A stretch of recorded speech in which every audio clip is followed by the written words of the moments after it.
So this morning is 10:22, and I think I'm gonna get up and I'm gonna go fishing.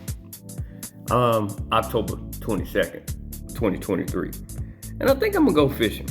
Now there's a lake that's almost taken me out twice, and I mean literally taking me out twice. I've had 3 scary situations on the lake, and 2 of them have came from Lake Tawakoni. Now that's how you pronounce the name, Tawakoni. But even though it's Tawakoni, a lot of people say Tawakoni. I make fun of people saying Tawakoni because it's Tawakoni. But either way, how you say it, T-Wok, Tawakoni, Tawakoni.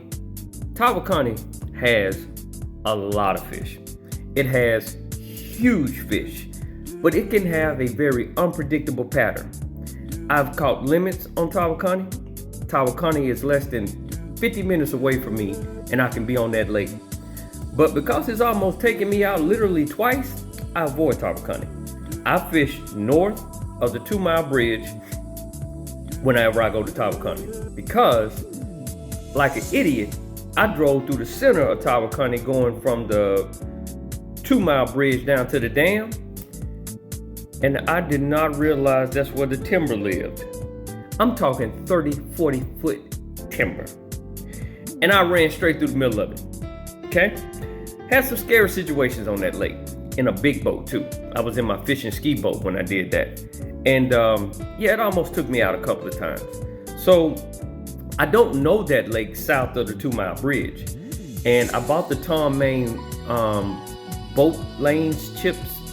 I got that last night, and I'm going to really try to home in on Tawakoni over the next 3 to 5 trips. I say the next 3 to 5 trips, I'm gonna make myself have to learn that lake. This morning, I woke up and I'm kind of like on a level 3 instead of a level 10. I'm not in go smash it mode. I just wanna go fishing mode.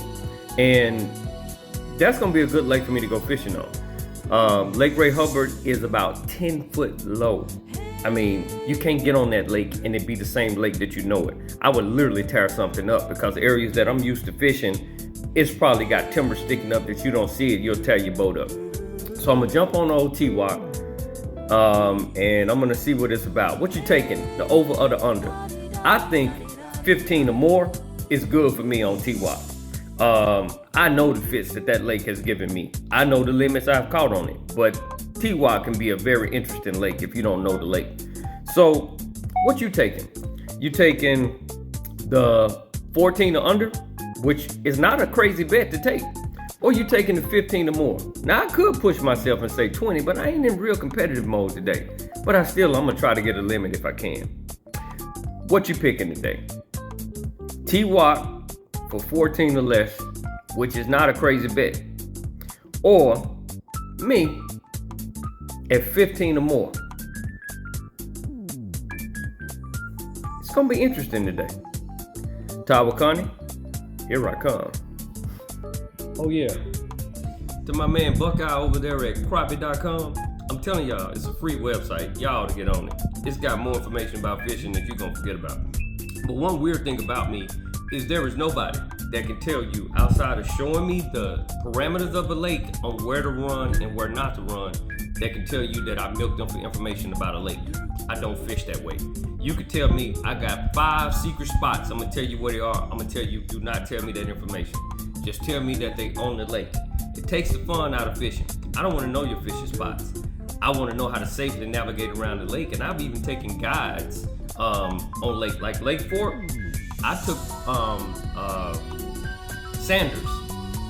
Dang, I can't even think his name. Jordan Sanders. Ooh, Jordan, don't kill me.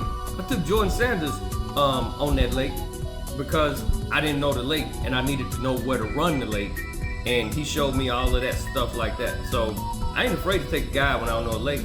I'd rather pay for a guide and spend $300 than to kill myself on a doggone lake like Tawakoni can do. Y'all have a good one. I'm gonna go with the over.